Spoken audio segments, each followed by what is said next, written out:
Thank you for coming this evening. Obviously, we are here to talk about your sons in the grade 10. I would just like to offer Mr. Gary Kern just a few moments just to say a few words of welcome.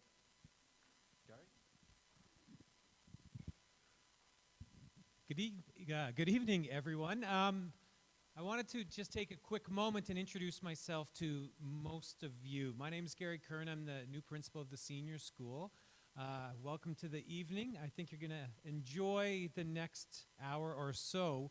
I believe this is your third one for most of you at St. George's, and this one's going to be a little bit unique how the evening's going to transpire.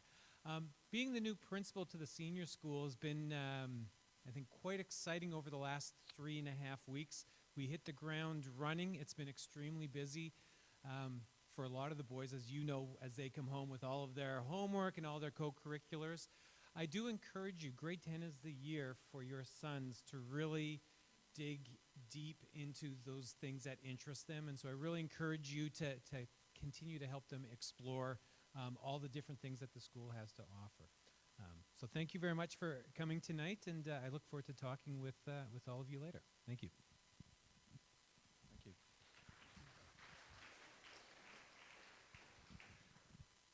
Just to kind of go over, actually here tonight to talk about the grade 10 year, obviously myself, Phil Webster, Brian Lee, who's our Vice Principal Student Life, is here and who may be answering some of the questions that are generated later on in the evening.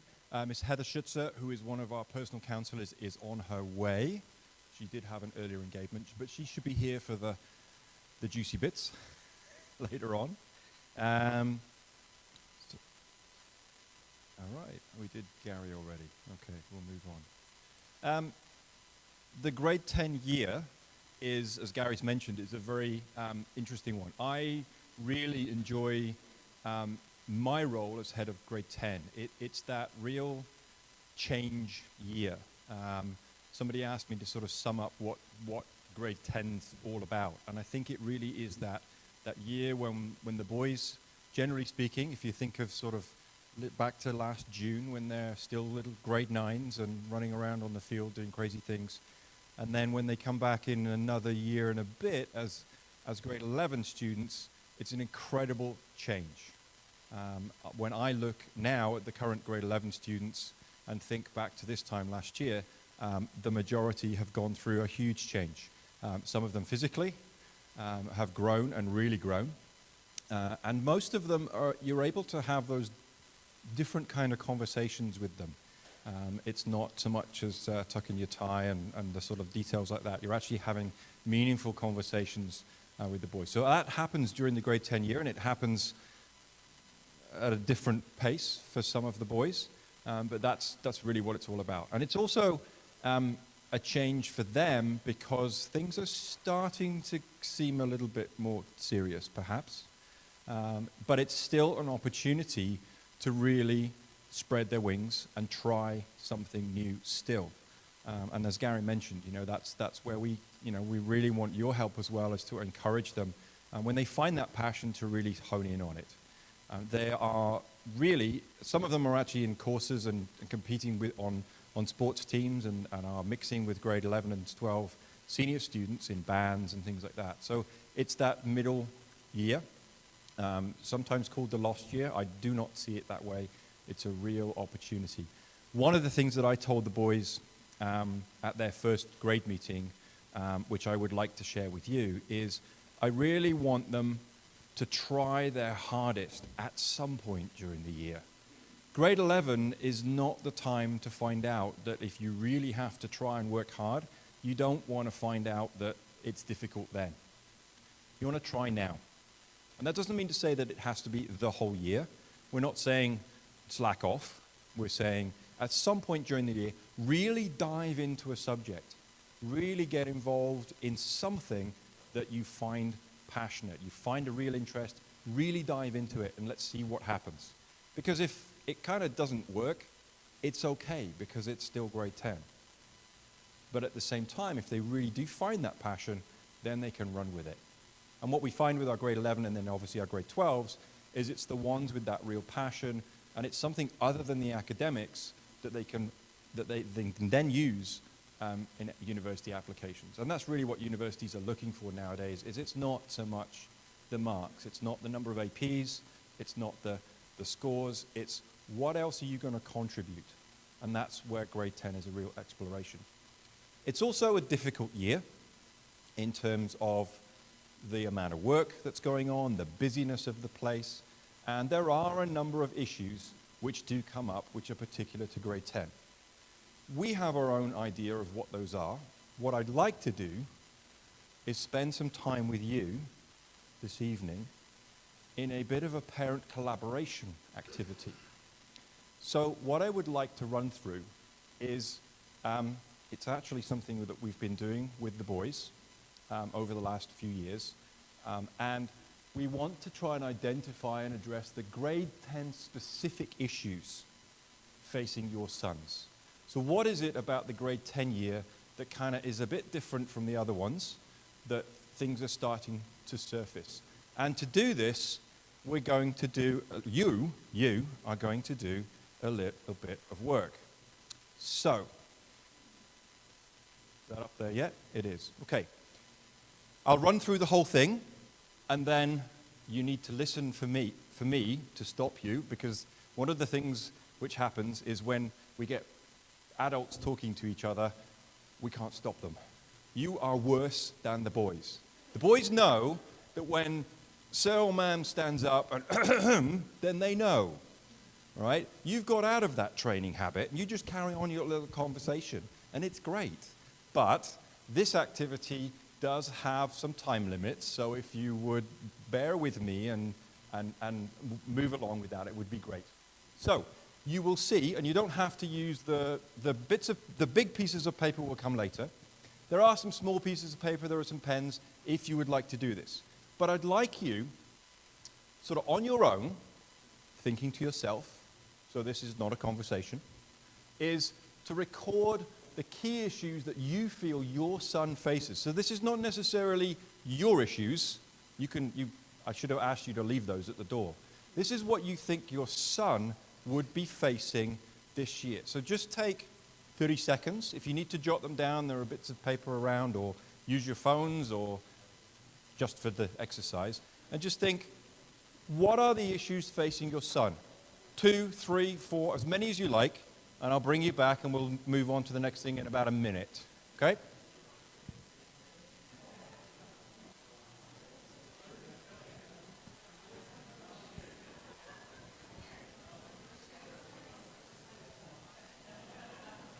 So this next piece is a method of working through an issue that we've started to use with some of our classes.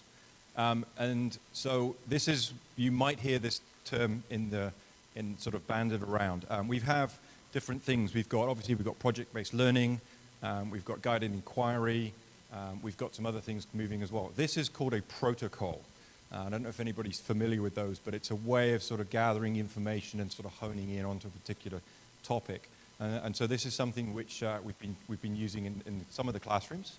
But this next piece, and the reason for doing this is it allows everybody to speak in the classroom or in here, but it also allows everybody to listen at the same time. And so what I'd like you to try and do is you have a list of your issues that you've come up with, and with a group of 4, or as close as we can get to that, each person gets 1 minute to share their issues with the group, and everyone else just listens, and then we move on. And I'll give you a little pointer, and then I'll say, minutes up, move to the next person. Okay? Does that sound okay? All right. So, if you want to just decide on your 4 people, you know roughly who they are, if you've got a group of 4. Okay.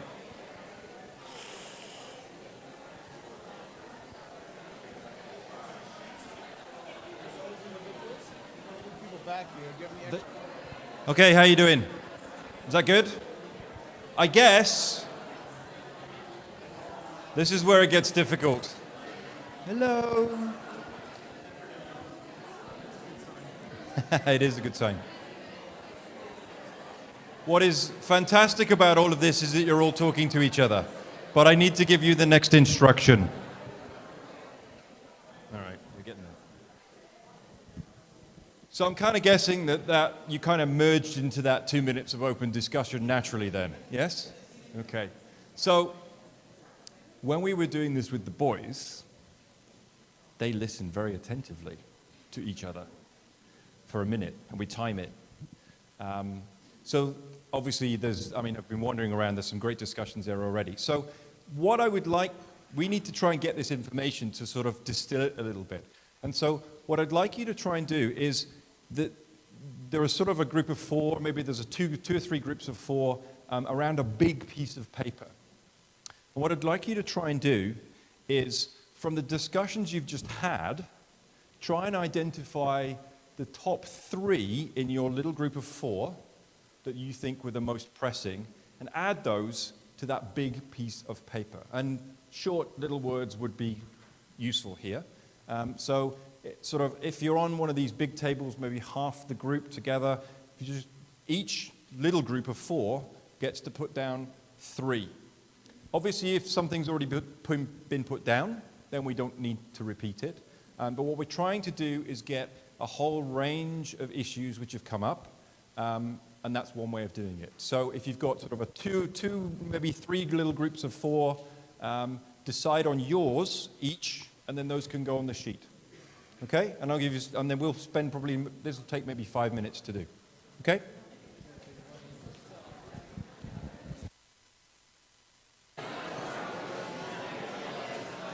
Okay, ladies and gentlemen, we are reaching a point where we kind of need to move to the next little stage here. So,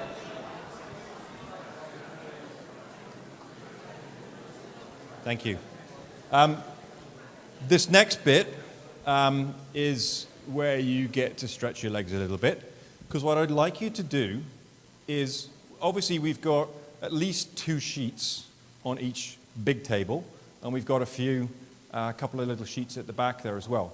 But what I'd like you to do is to, at least within the one table, if you've got 2 or 3 sheets, is to get up out of your seat, put the big pieces of paper, I had an instruction up here for you to read as well, didn't I? Okay.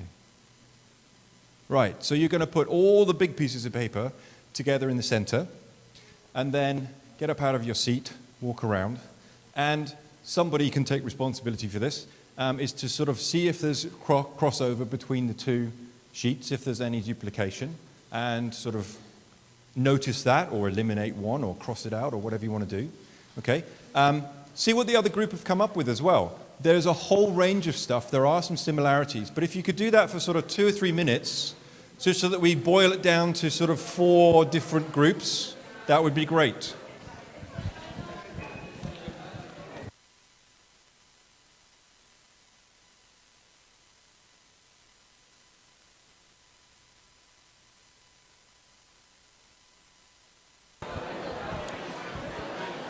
Okay, ladies and gentlemen, if you could maybe find a seat at this point, that would be great.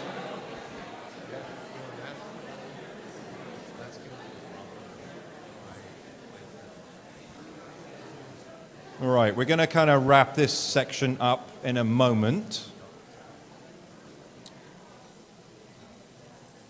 I was just asked what happens to all of this information that you've generously provided for us.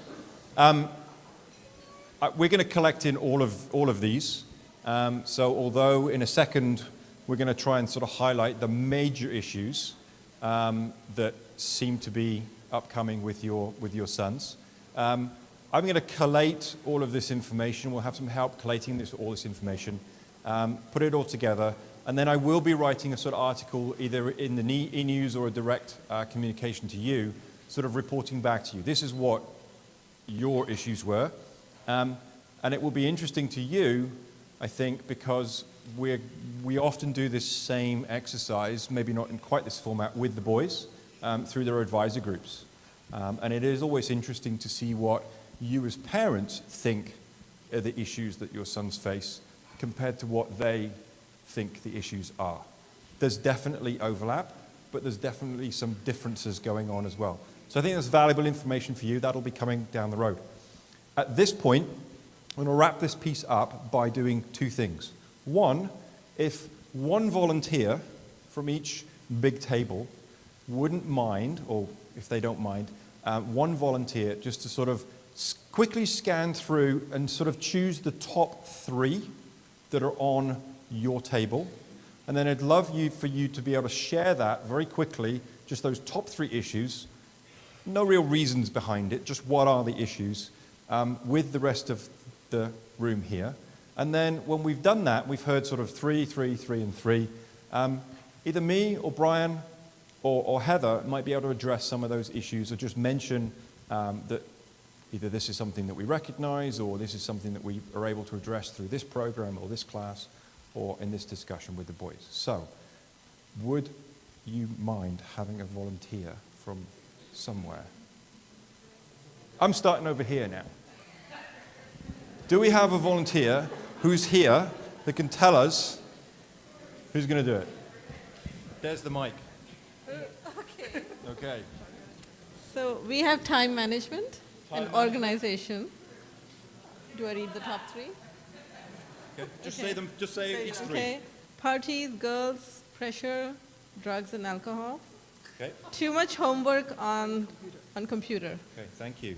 So we've got, just to summarize, time management, parties with girls and pressure of drugs and alcohol, and too much homework on the computer. Somebody want to take this one? Top 3? Thank you. Okay, the 3 were managing workload, extracurricular activities, finding, managing passion, and the 3rd one would be distractions, social media, video games are the 3. Okay. Thank you. All right.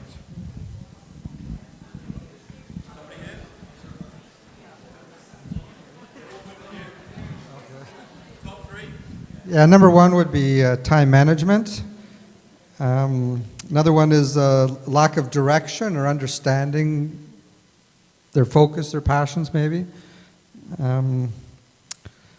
Improving their learning attitude has a couple of yellow dots.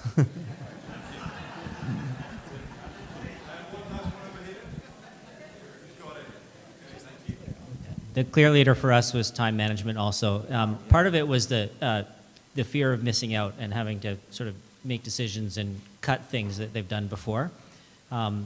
Next, we had university planning stress, which included what subjects to take and decisions and the fact that marks count now.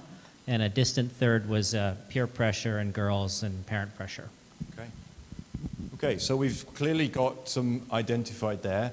At this point, I want Heather or Brian, do you want to jump in with any one of those at this point? Good. Heather.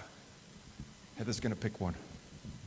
Hi, I'm Heather Schutz. I'm the head of personal counseling, for those of you who don't know me. We do spend some time in health and career education working on time management, looking at different systems, different ways to do this. This year we're now on Canvas, which is kind of a new frontier for all of us. And the boys are kind of learning how to use the calendar there and how to then look at the day 1 and the day 2. Obviously in grade 10 they're already used to that system. But I know in my office when I have a student, one of my caseload, who has time management, we actually just do old-fashioned timetabling, and we write it out, we look at the week, and we look at each night, and I will speak with the student and say, okay, so what's absolutely due tomorrow? What is what's your big rock that you're going to have, and what should you be doing first, and what is just sand that can get get poured in afterwards?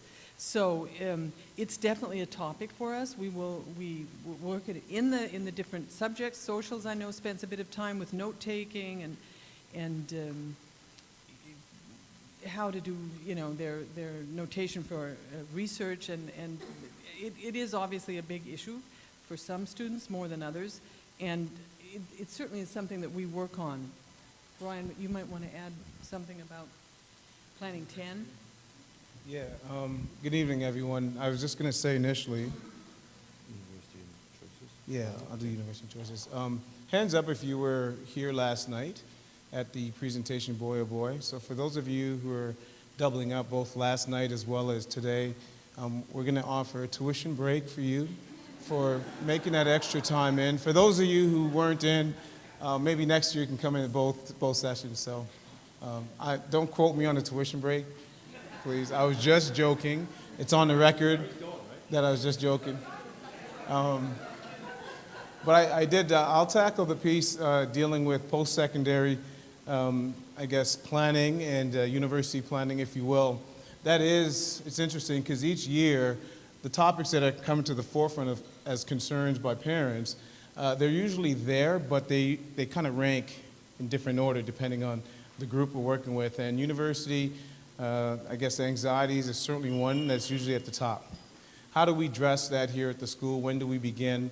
Our Planning Transitions 10 class is, a big part of it is predicated just on that, just ensuring that boys are prepared for that transition to the next level, giving them an understanding of what the requirements are, not just the ministry requirements or the St. George's requirements for graduation, but also the requirements to get into certain universities and colleges. So we break it all down, starting off first and foremost with personality type tests, learning styles inventories, as was mentioned last night in the presentation, to ensure that the boys first and foremost know who they are, what they're good at, have an honest self-assessment and reflection on their strengths and weaknesses. Because I think that starting point is important before they start to look at and try to find a good fit from what's out there. They got to figure out what they want first. And once that's figured out and understood to a certain degree, we know that's always a lifelong process, then the next step is to kind of do a surveillance to see, well, what environments can I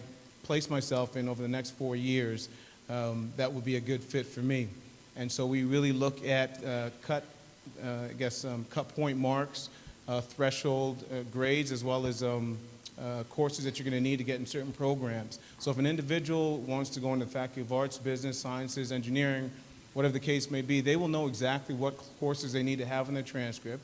They will know what marks they'll need to get in those courses, to get into specific universities, whether it's here in Canada, United States, or overseas. So we'll really break it down to that particular, in that finite manner. I have to say, I've had a couple of planning classes already this year, so I'll see all your boys in Planning 10, whether Discovery or just a regular day boy here, and they take it seriously. They may not show that to you. You know, they kind of have their cool jackets on at home, and they say, I got this mom, or I got this dad. When they're in class and we're talking about it, they're engaged, and they really care, and they want to please you, and they want to meet those expectations very much so. So anytime we talk about post-secondary information, they're dialed in the whole time through. They're asking about PSATs, SATs, how many APs do I need? Is there a difference between APs? What about the new SAT, Mr. Lee? Should I take that now? Should I wait? I'm hearing all these things. So we dispel and break that down in Planning Transitions classes, okay? We're thinking about offering that to parents because I know you guys want to know the answer to some of those questions as well, but our resources doesn't allow for that. But if there are any other questions that pop up, I'm here for the most of the night, so you can ask me. Thank you. Okay, thanks, Brian. There were a couple others that we've kind of covered on the time management, which was one of those big ones. And, you know, as Heather said, we will work with individual boys as well. There's a couple of slides here at the end just talking about the support network that's here for all the grade 10s, in fact, for every grade, and I'll just mention that at the end. Obviously, finding their passion, and we've talked about that a little bit. It's a difficult one because the boys are at different stages. Some of them may have already found something that they're really, really into and want to find that and are working towards that already. If they haven't, it's okay. It's still just grade 10. But as parents, encouraging them to get involved and not forcing them to be involved in something, but asking them, what have you done? Have you tried so-and-so, so-and-so? As opposed to, you need to find a passion. Because that's hard. It's hard. And we've all gone through different passions. I'm sure everyone in this room has gone through different passions and interests over the course of our slightly more longer years than our boys. But that's definitely something that's more of an encouragement piece. I did want to touch a little bit on one of the things that was mentioned, I think it was over at this table, which was the sort of the parties and the girls and the drugs and the alcohol and things. We live in the 21st century. We do, and social media as well, just to sort of throw that in there as well, is I do find, as a parent myself, my son's just started here in grade 8, and it's a different world with the social media. And with the social media comes the invitations to the parties and the postings and all of those kinds of things. And I think my message to you is that that shouldn't necessarily be a conflict with you and your son or your daughter. But that should be a conversation. The better that we, the generation that grew up without computers, or they were huge on our desktops, we're still catching up with that. And there may be people in the room that are more well-versed with software and social media than others in the room. But we, as this generation, we are still catching up with that. We all use it. We've got Facebook, we've got Instagram, we use it all the time. We use email, we text all the time. But these guys have grown up with it. We were talking with, my wife and I were talking with our youngest, who's 10, and we showed him a picture of the very first computer that I had, which was a TRS-80. Who had a TRS-80? You know, a TRS-80, all right? And it was a tape drive, and it took about 20 minutes, and then you played ping pong. That was it. And it was huge. And they've grown up with iPod Touches and iPads and this, that, and the other, and an Xbox. And it's a very different world. And I think, so my message is more about, rather than a conflict, you mustn't spend this much time, try to engage them in conversation and an understanding. And I think that leads into another point that was made about using too much computer time. We're asking the boys as a school to work more on the computer. We've asked all of our grade 8 boys to bring a computer to school. Bring your own device. We're doing that because we want them to use the technology in an appropriate, effective, constructive manner to enhance their learning. There is so much stuff out there, but we, as educators, need to guide them in the right direction on how to use the technology to their advantage. It's not going away. It's not going away. And so, yes, there may be times when there may be, and you as a family need to set your own limits. And whether it's school, on the computer, or whether it's games, whatever it might be, social media, you need to set those limits, but have that discussion with your son. Where's a good compromise? Because we are asking them to use them. So they may be actually, hopefully, using their computers a little bit more at home to actually do homework instead of the other stuff. But they'll multitask as well. And again, although there's a lot of research now that's suggesting that we don't actually multitask very well. There was some initially out sort of 5 to 7 years ago that said that the young kids were able to multitask. Now this kind of jury's out on that one. So I hope we've managed to address a few of those issues. As I said, what we will do is collate this information and put together some other pieces and some of the stuff that Brian and Heather have talked about, and we'll send that out to you. There's one other thing, and I thank you very much for doing this activity. I was a little nervous giving it to you. We have done it in a slightly different format before, but I thank you very much for taking part in that. So give yourselves a round of applause, and then I'll move on. Okay, so part 2, which is actually relatively quick. The boys know that there's a grade 10 camp coming up. The paper information that will need to come back with the risk forms and everything should be ready for Monday. We've had to make a few adjustments to the schedule. We want to get that right before it goes home on Monday. So, the grade 10 leadership retreat, a little later into October. Just to give you a little bit of background. The grade 10 year is one of those which didn't really have a group activity. The grade 10 Sea to Sky program is the outdoor ed program, but it doesn't happen until May. And through a number of different things, I was actually on that trip, and if you can see that, that's the West Coast Trail about 5 years ago in the mud with a few of our boys. And I was working with one of our guides who I've known for a long time, and she's worked with our programs for a long time. And on Sea to Sky, we sort of send out the leaders with sort of small leadership activities for the boys to work on sort of during the day or discuss in the evening.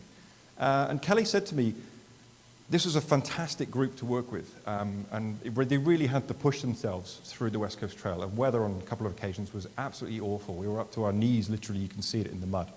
And they worked through this leadership activity during the day, and the results, they really learned something from it. And Kelly said to me, why aren't you doing this earlier in the year so that they can then practice these things throughout the year and then actually put them into action when they're out on these trips? Why are they learning about this now?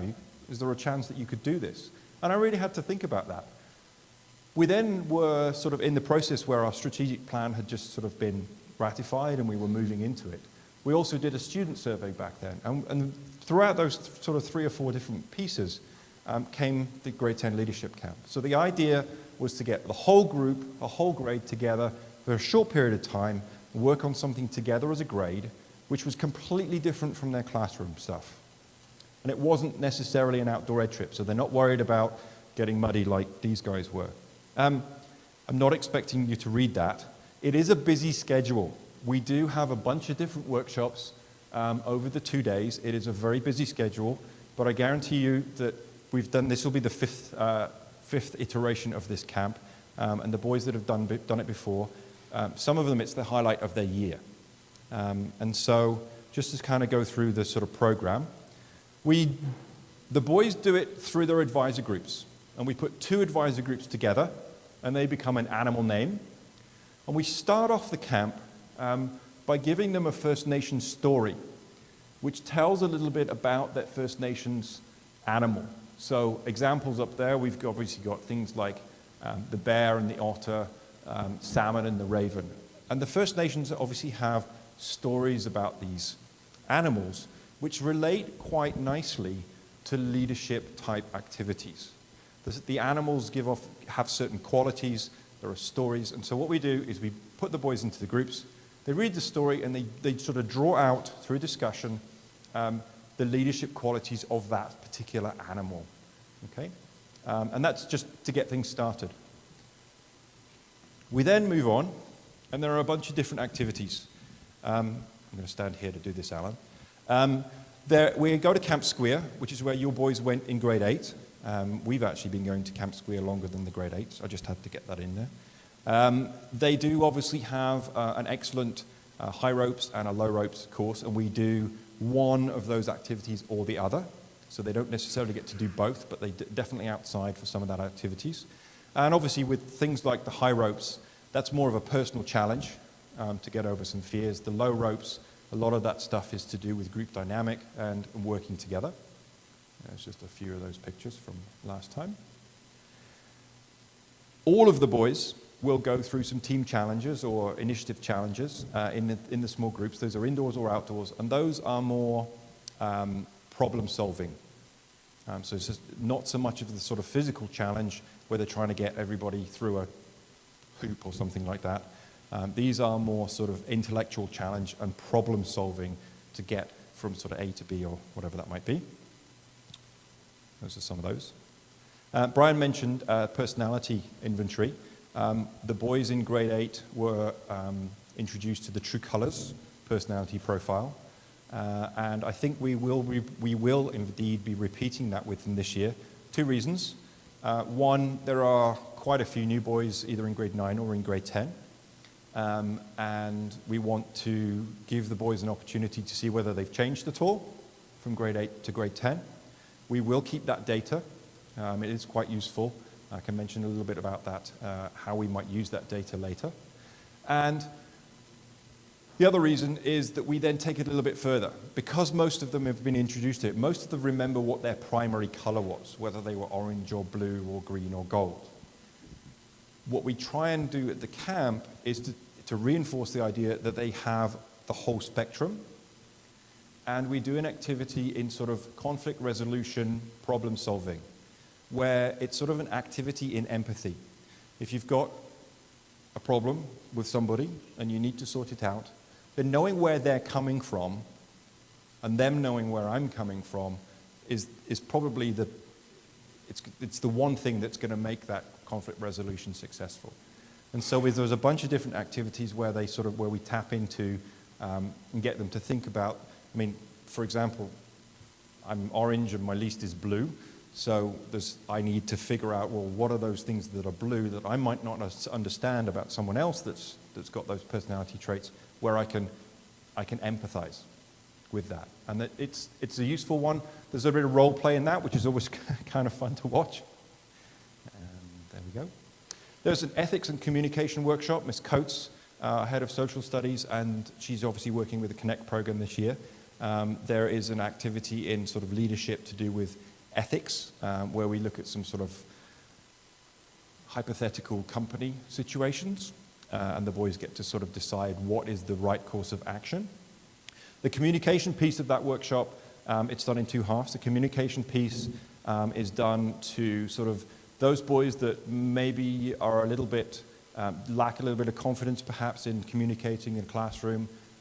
There's ones, they sort of self-identify into two groups, and one group sort of gets some pointers on how you can improve those skills, and then the other group gets, who the loud ones, they get sort of an exercise in making observation and listening skills, and that's always been a good one too. I should say that the camp actually has some fantastic workshop activities. So with the grade 8s, they were mostly outside. With the grade 10s, they've got some very good sort of conference-type workshop facilities. This year, we're going to be inviting Erin Leckie, who has been an outdoor ed guide for us for a long time. She's now working for an organization called Be the Change Earth Alliance. And they have a series of workshops to do with student leadership and sustainability. So this is the environmental piece that we're wanting to sort of make it a little bit more higher profile here at the school.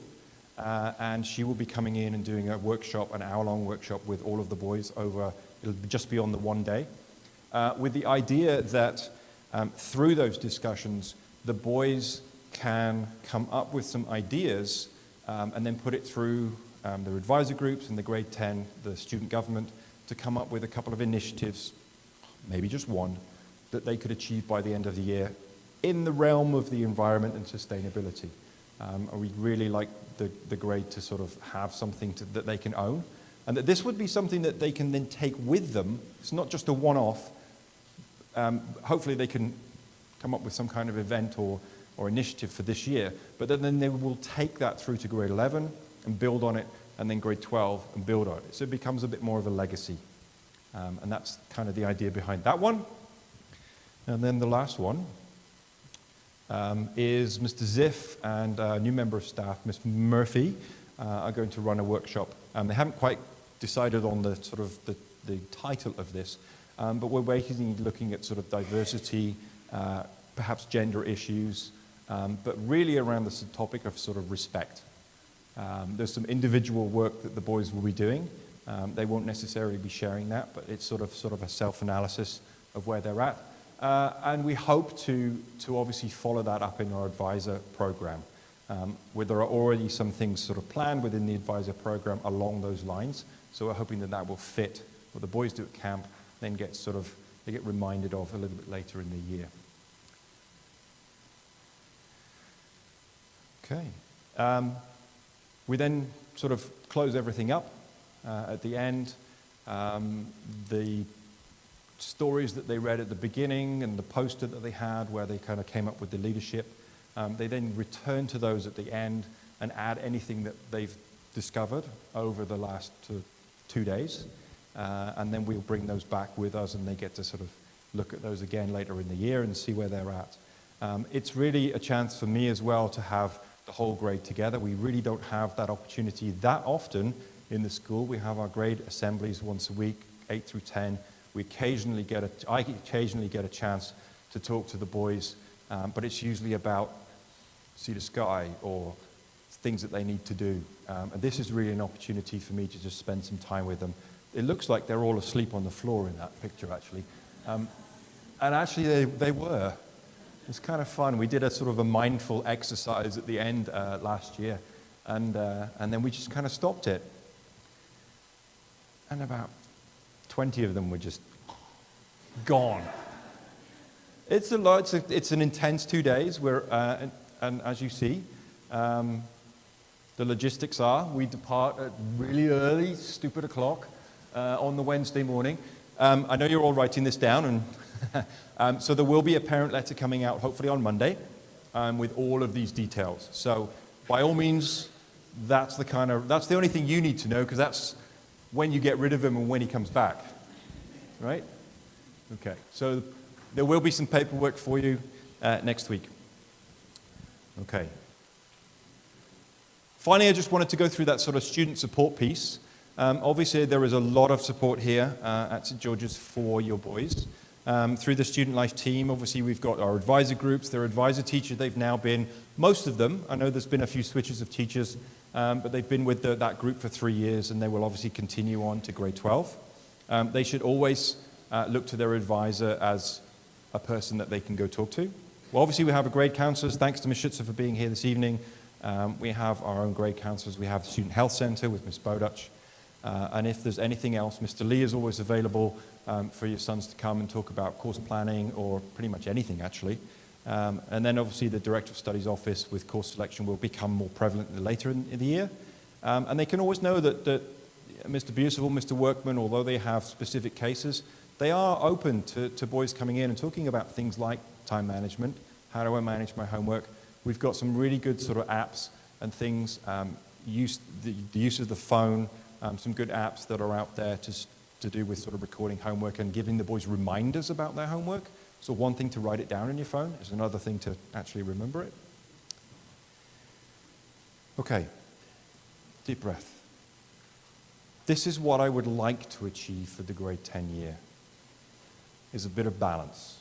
We've talked a lot about time management, we've talked a lot about courses, extracurriculars, the boys' social lives. It's a struggle sometimes for them to find that balance.